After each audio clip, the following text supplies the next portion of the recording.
Saudara-saudara pendengar yang kami kasihi dimanapun Anda berada, Anda kembali bersama kami dalam acara Telaga, Tegur Sapa Gembala Keluarga. Saya Gunawan Santoso dari Lembaga Bina Keluarga Kristen akan berbincang-bincang dengan Bapak Pendeta Dr. Paul Gunadi. Beliau adalah seorang pakar dalam bidang konseling. Perbincangan kami kali ini tentang kerukunan dalam keluarga. Kami percaya acara ini pasti bermanfaat bagi kita sekalian, dan dari studio kami mengucapkan selamat mengikuti. Kerukunan rupanya menjadi suatu tantangan besar bagi keluarga-keluarga zaman ini, Pak Paul. Masing-masing punya kesibukannya, masing-masing punya jalannya sendiri, sehingga untuk mewujudkan kerukunan di dalam keluarga pada zaman ini itu jauh lebih sulit dibandingkan dengan 50 atau 60 tahun yang lalu, Pak Paul. Apakah hal itu juga yang terasa oleh Pak Paul? Saya kira benar Pak Gunawan, sekarang ini saya kira jauh lebih susah ya untuk menjaga kerukunan. Selain daripada yang tadi Pak Gunawan katakan, saya kira faktor bahwa sekarang orang memang ya lebih menekankan semuanya itu tuh harus lebih cepat, lebih seketika gitu. Jadi sewaktu misalnya melihat pasangan begini begitu kok nggak seperti yang saya harapkan atau apa, lebih cepat menyerahnya. Sedangkan orang-orang dulu itu saya kira lebih tangguh ya, nggak apa-apa ya udah terima aja. Jadi akhirnya pernikahan mereka bisa lebih langgeng. Padahal rencana Tuhan bagi kehidupan kita itu kan untuk hidup rukun, bukan hanya di dalam keluarga, bahkan di dalam persekutuan dan sebagainya. Itu kan wujud kerukunan sebenarnya, Pak Paul.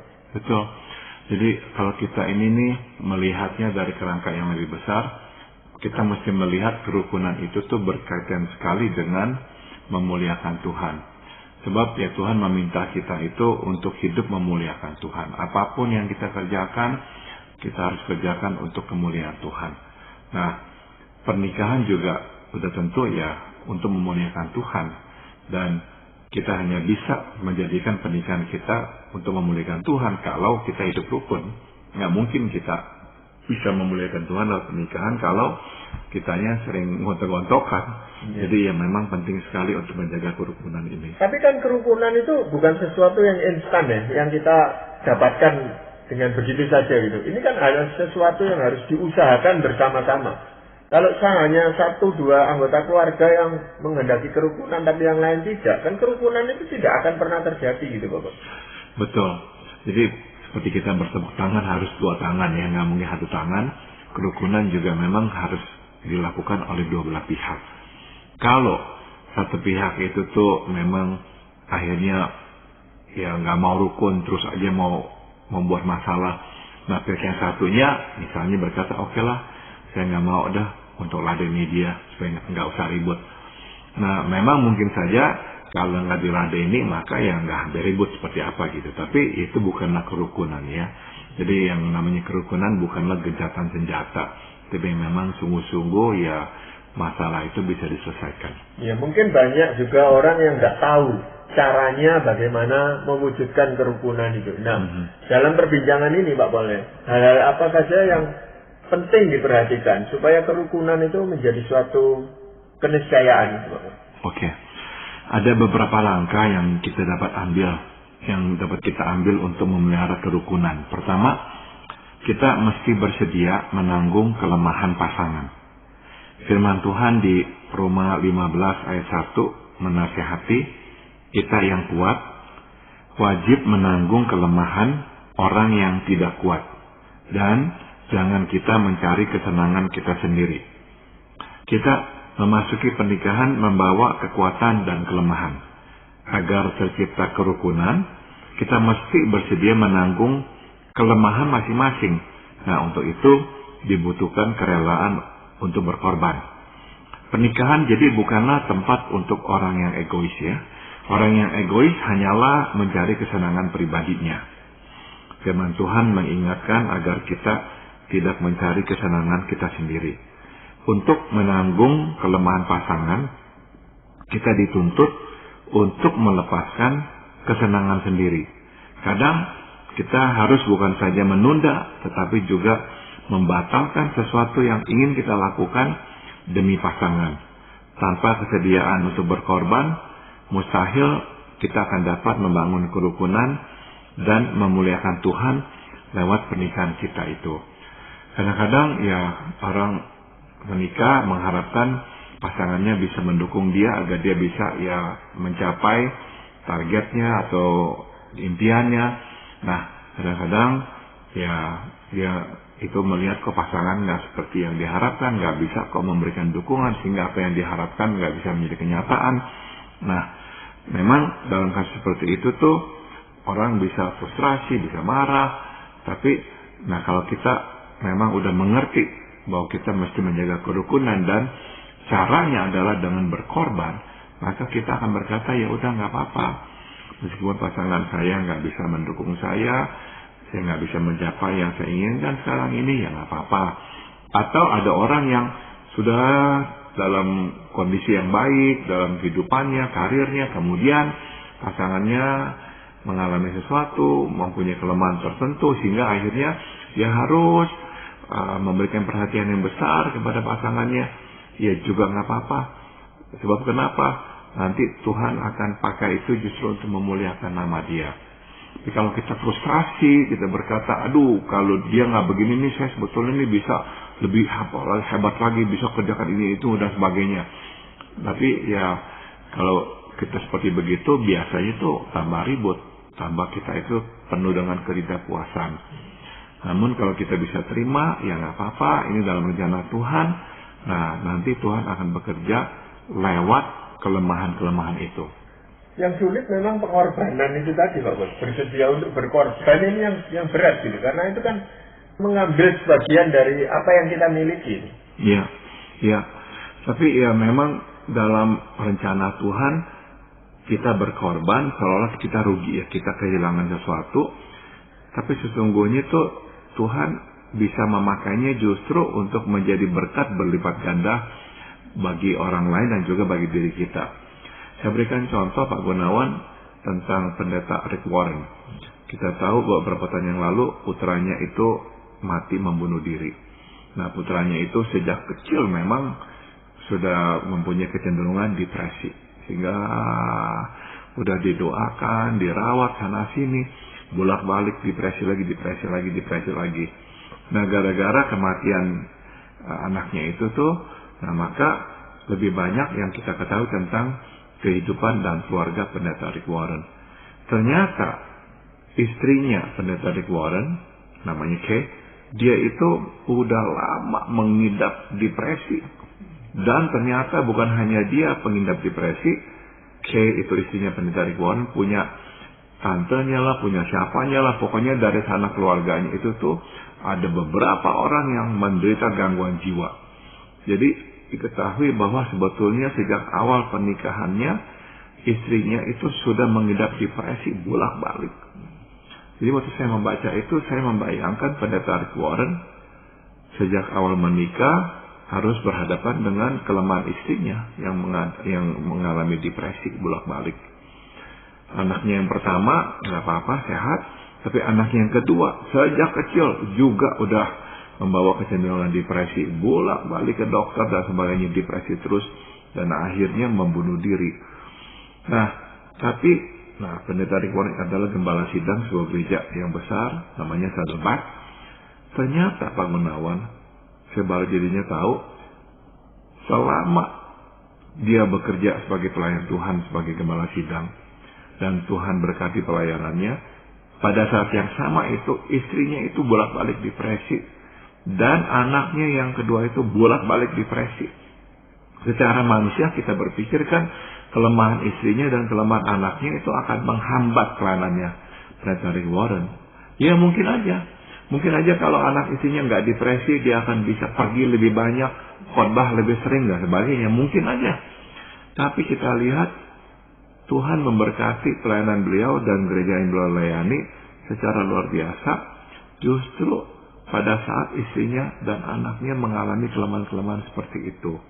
Nah jadi kita kalau mengingat ya atau bisa mengerti hal ini, kita akan lebih rela berkorban. Sebab berkorban enggak berarti kita kehilangan atau rugi, enggak. Dalam kamus Tuhan berkorban adalah membuka kesempatan bagi Tuhan untuk memberikan berkatnya kepada kita. Jadi memang pengorbanan ini sesuatu yang harus dilakukan untuk mewujudkan kerukunan itu Pak Paul ya. Betul, sebab kalau kita itu nggak rela berkorban, udah pasti kita akan ngeluh, marah, nyalahin pasangan, nah akhirnya lebih sering konflik. Jadi justru kalau kita rela berkorban, nah kerukunan itu akhirnya makin hari makin menguat dalam relasi kita ya. Jadi kita mesti memang menyadari bahwa kita ini nih orang-orang yang penuh kelemahan, kita orang-orang berdosa. Jadi kita ini nggak bisa masuk ke dalam pernikahan membawa anggapan kita adalah orang yang nggak punya masalah, nggak punya kelemahan, hidup kita sempurna. Enggak, kita adalah orang-orang yang penuh kelemahan, dan bukan hanya pasangan, kita pun juga sama ya punya kelemahan ini. Nah jadi jangan sampai kita itu tuh luput melihat hal ini, karena orang yang luput melihat hal ini akhirnya sombong Pak Gunawan. Anggap dirinya selalu lebih baik, lebih sehat, lebih kuat, lebih apa daripada pasangannya, dan ujung-ujungnya adalah berantem dah. Waktu melihat pasangannya kok nggak seperti yang dia pikir, kok banyak kelemahan, jadi akhirnya nggak ada kerukunan. Ya seperti tadi Pak Paul kisahkan tentang pendeta Rebuhoren itu, kalau dia melihat bahwa dialah yang paling sempurna di keluarga itu, istrinya enggak, anaknya yang kedua juga enggak, ya mungkin sulit untuk mewujudkan kerukunan di tengah-tengah keluarga seperti itu, Pak. Betul. Tapi karena memang dia itu enggak begitu ya, dia terima istrinya, dia berkorban demi anaknya juga. Nah kita melihat sebuah keluarga yang sangat kuat, yang sangat harmonis. Ya meskipun beliau terpukul sekali gara-gara anaknya meninggal dunia, tapi dia sama istrinya bisa ya bergandengan tangan menghadapi tantangan yang berat ini. Iya. Hal lain lagi yang bisa mewujudkan kerukunan dalam keluarga apa Bapak? Kita mesti saling membangun. Firman Tuhan di Roma 15 ayat 2 berkata, setiap orang di antara kita harus mencari kesenangan sesama kita demi kebaikannya untuk membangunnya.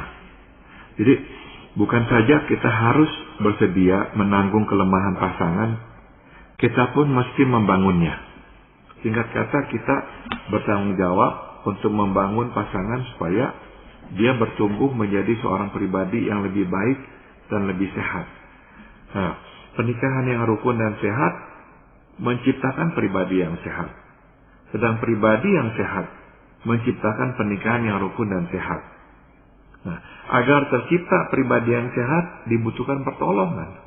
Tanpa pertolongan, mustahil kita bisa bertumbuh menjadi pribadi yang sehat. Nah, pertolongan datang bukan dari siapa-siapa, melainkan dari pasangan sendiri. Ya, sebab Tuhan telah mendesain pernikahan sedemikian rupa sehingga untuk membangunnya diperlukan sikap saling tolong dan saling membangun.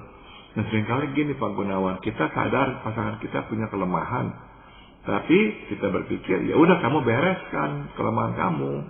Nah, dalam kamus Tuhan nggak ada begitu tuh. Waktu kita melihat pasangan kita punya kelemahan, itu berarti Tuhan menugaskan kita untuk membangun pasangan kita. Jadi bukan saja kita harus bisa menunjukkan bahwa pasangan ada kelemahan tertentu yang perlu diperbaiki. Nah, kita juga mesti siap ditugaskan Tuhan untuk membangun atau menolong pasangan kita. Ya, tetapi kan membangun di dalam keluarga ini kan bukan seperti membangun rumah dalam bentuk fisik rumah gitu Pak Bol. Ini kan juga tergantung orang yang kita bangun, mau tidak dibangun gitu Pak Bol. Nah ini betul ya, jadi kalau memang pasangan kita nggak mau dibangun, meskipun kita sudah beritahukan ya memang susah ya. Tapi ya memang ada ya cara yang kita mesti gunakan ya untuk bisa membangun orang, yaitu bukan lewat menyuruh atau memberi instruksi. Kadang-kadang pasangan nggak mau dengar karena kita kok ngomongnya tuh kayaknya menggurui dia, memberikan instruksi kepada dia. Jadi bukanlah dengan cara itu. Cara apa jadinya yang mesti kita gunakan? Perbuatan. Suatu pasangan melihat kita hidup sehat, pasangan termotivasi untuk mencontoh dan menjadi diri yang sehat pula. Ada kalanya kita salah mengerti.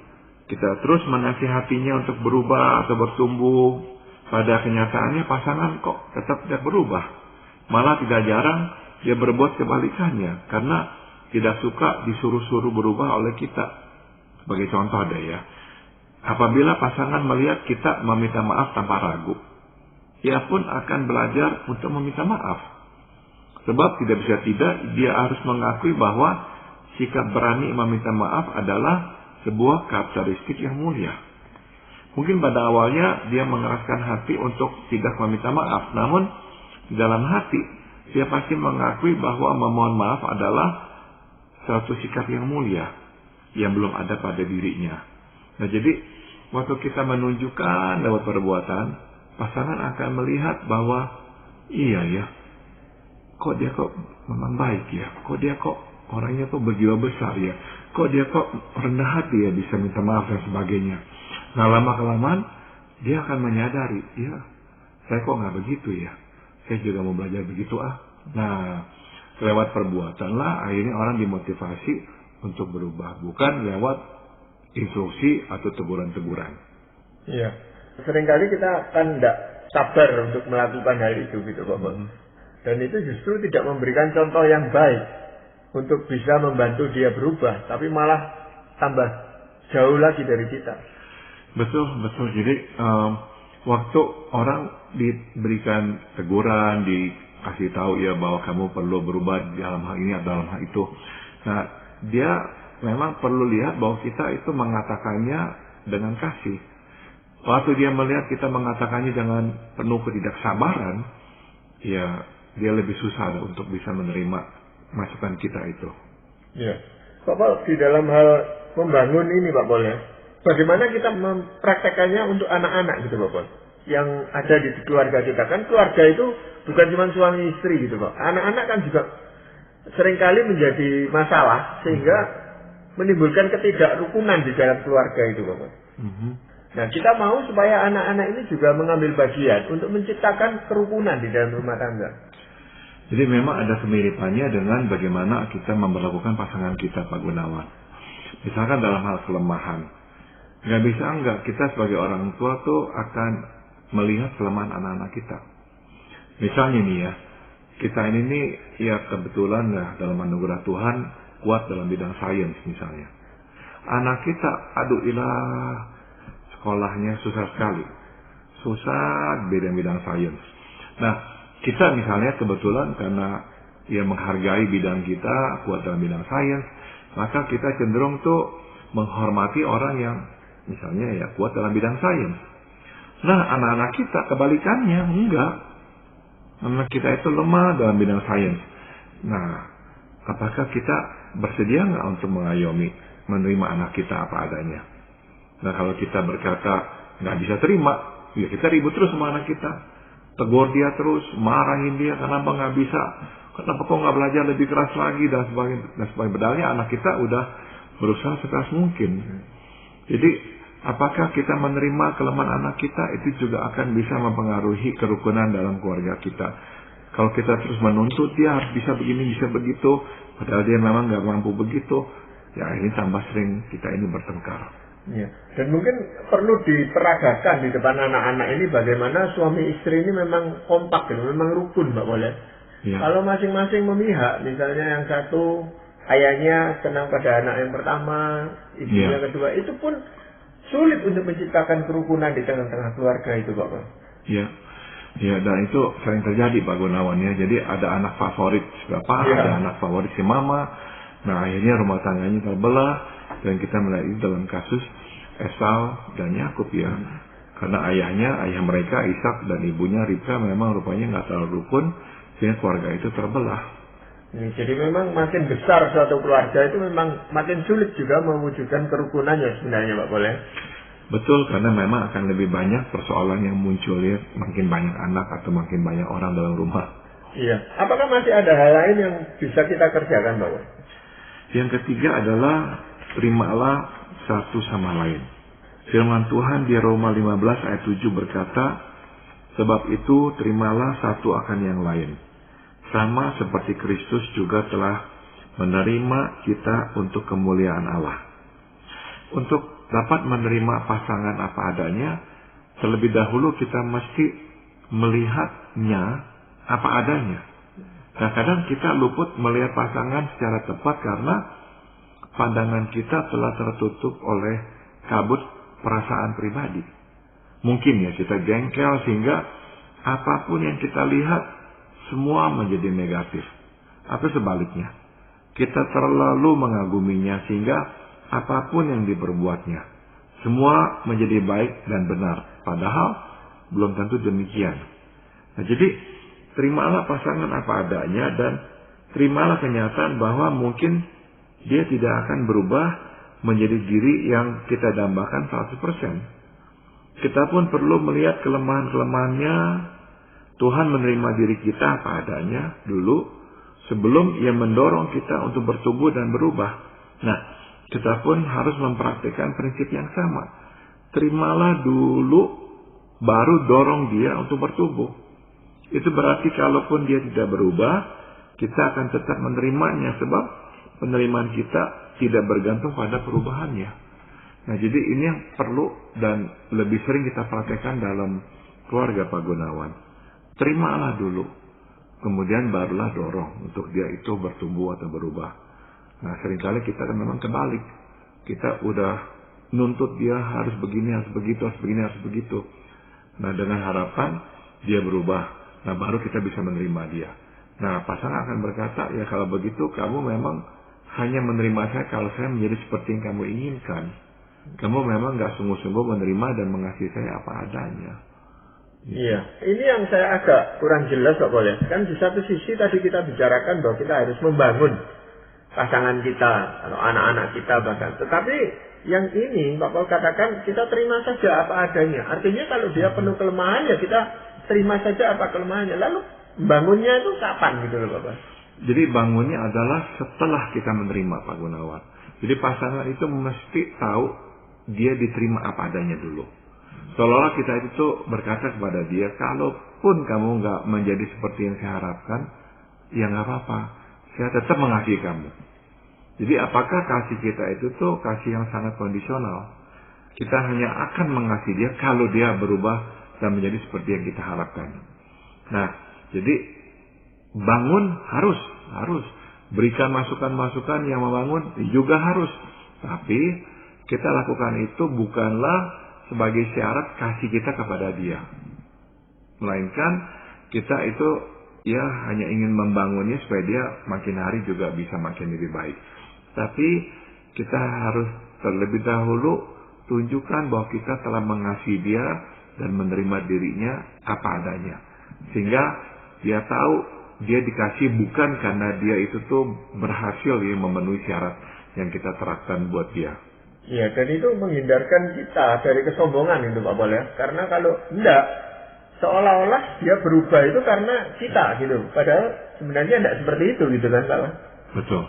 Betul. Jadi memang ya Tuhan kadang-kadang yang memberikan kepada kita situasi seperti ini supaya kita belajar bergantung kepada Dia.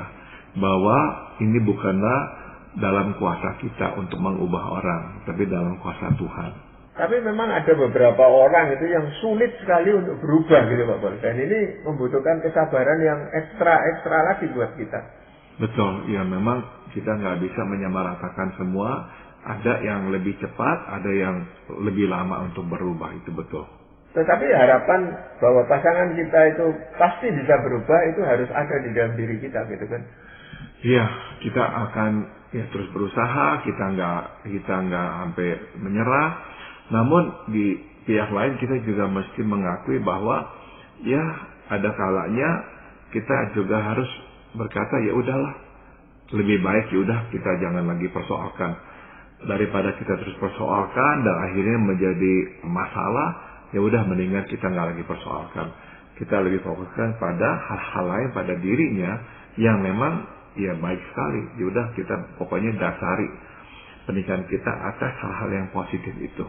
Artinya kalau pasangan kita tidak berubah ya kita sendiri yang berubah gitu jadinya Bapak. Iya pada akhirnya memang waktu kita itu menuntut pasangan berubah tapi dia nggak berubah, kita yang harus berubah. Nah dalam perubahan itu kita akhirnya juga menjadi diri yang lebih baik daripada sebelumnya. Ya tapi kan kita itu nggak bisa merubah pasangan kita itu seluruhnya sesuai dengan apa yang kita inginkan. Mungkin cuma sebagian saja gitu Bapak ya. Betul. Jadi pada akhirnya memang kita harus menerima kenyataan bahwa Ya kita nggak bisa 100% mengubah pasangan kita. Ya udah kita terima dia apa adanya. Saya masih ingat kami dulu di seminari mengadakan retreat dan yang memimpin adalah seorang hamba Tuhan senior. Dengan istrinya datang, mereka membagikan banyak masukan kepada kami, dan salah satu hal yang saya masih ingat sekali istrinya katakan tentang pernikahan mereka adalah ini. Dia bilang, ada hal-hal yang cepat untuk bisa diselesaikan. Ada hal-hal yang makan waktu untuk diselesaikan.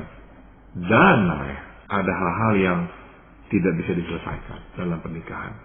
Nah, udah tentu idealnya yang cepat diselesaikan itu yang paling banyak. Yang makan waktu ya lebih sedikit. Dan yang tidak bisa diselesaikan ya sedikit saja. Tapi istri hamba Tuhan itu ngomong, saya pikir sangat-sangat benar dan baik. Bahwa pada kenyataannya akan ada hal-hal dalam diri pasangan kita yang kita nggak bisa ubah. Ada hal-hal yang kalau kita coba selesaikan hasilnya bukan membaik, malah makin memburuk. Ya udahlah, kita diamkan saja dah. Ya, jadi memang kerukunan ini harus ada usaha dari kita, tetapi sebagian besar memang karya Tuhan di dalam hidup pernikahan kita, Bapak. Betul. Jadi kita nggak bisa ya harus terus bergantung kepada Tuhan, sebab Tuhan yang bisa mengubah orang dan Tuhan yang bisa menghadirkan situasi dalam hidup pasangan kita sehingga akhirnya dia yang berubah, dia sendiri yang sadar gitu. Kadang-kadang lewat mulut kita udah nggak bisa lagi, ya akhirnya lewat hal-hal yang dialaminya di luar diri kita yang menyadarkan dia bahwa dia perlu berubah. Jadi memang kerukunan itu bukan suatu kemustahilan, tetapi bisa diwujud nyatakan asal kita itu mau melakukan atau mengusahakan kerukunan itu dengan sungguh-sungguh gitu, Pak. Terutama menerima pasangan kita apa adanya dan kita membangun keluarga kita dengan pertolongan Tuhan gitu. Betul sekali. Ya, terima kasih Pak Bal untuk perbincangan ini, dan para pendengar sekalian, kami juga mengucapkan banyak terima kasih Anda telah mengikuti perbincangan kami dengan Bapak Pendeta Dr. Paul Gunadi dalam acara Telaga, Tegur Sapa Gembala Keluarga. Kami baru saja berbincang-bincang tentang kerukunan dalam keluarga. Bagi Anda yang berminat untuk mengetahui lebih lanjut mengenai acara ini, silakan menghubungi kami lewat surat. Alamatkan surat Anda ke Lembaga Bina Keluarga Kristen atau LBKK, Jalan Cimanuk 56, Malang. Kami juga mengundang Anda mengunjungi situs kami di www.telaga.org.